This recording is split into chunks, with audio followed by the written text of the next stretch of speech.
আজকে সেহারির জন্য কি রান্না করলাম সব কিছুই থাকছে এই ভিডিওতে। আজকে সেহারির জন্য রান্না করব বেগুন ইলিশ। ইলিশের সিজন কিন্তু এসে পড়েছে, এই গরমের দিনেই বেশি বেশি ইলিশ পাওয়া যায়। আর সাথে যদি থাকে বেগুন তাহলে তার কোনো কথাই নেই। তাহলে আসেন কথা না বাইরে রান্নাটা দেখে আসি। ইলিশ বেগুন রান্না করার জন্য মশলাটা কষিয়ে নিচ্ছি। আর ইলিশ বেগুনটা কিন্তু আমি আগের থেকে ভেজে নিছি, বেগুনটাও ভেজে নিছি, ইলিশ মাছটাও ভেজে নিছি। বেগুনটা কিন্তু আমি সামান্য পরিমাণে বেসন আর সামান্য পরিমাণে ময়দা দিয়ে বেগুনটা ভেজে নিছি। আজকে একটু অন্যরকম বেগুনটা ভেজে তারপরে রান্না করব, কষিয়ে না।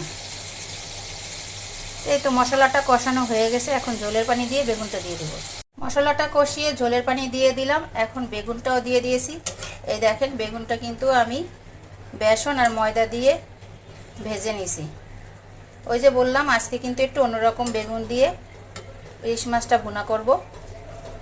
এরপরে বেগুনটা দিয়ে দিছি, এখন 1 মিনিট পরে ইলিশ মাছটা দিয়ে দিব।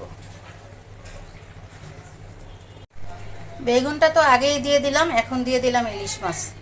ইলিশ মাছটা দিয়ে 5 মিনিট রান্না করলেই হয়ে যাবে ইলিশ বেগুনের ভুনা। তা কার কার পছন্দ ইলিশ মাছ দিয়ে বেগুন অবশ্যই কমেন্টস করে জানাবেন। আর আপুর ভিডিও যদি ভালো লাগে তাহলে বেশি বেশি করে শেয়ার করে দিবেন। আপনি দেখবেন, অন্যদেরকে দেখার সুযোগ করে দিবেন।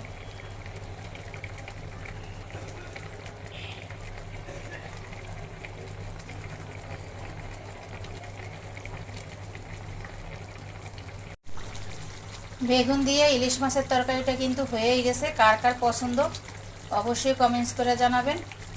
আর আপুর ভিডিও যদি ভালো লাগে তাহলে বেশি বেশি করে শেয়ার করে দিবেন। আপনি দেখবেন, ওনাদেরকে দেখার সুযোগ করে দিবেন। তাহলে আজকের ভিডিওটা এখানেই শেষ করব। সবাই ভালো থাকবেন। আল্লাহ হাফেজ।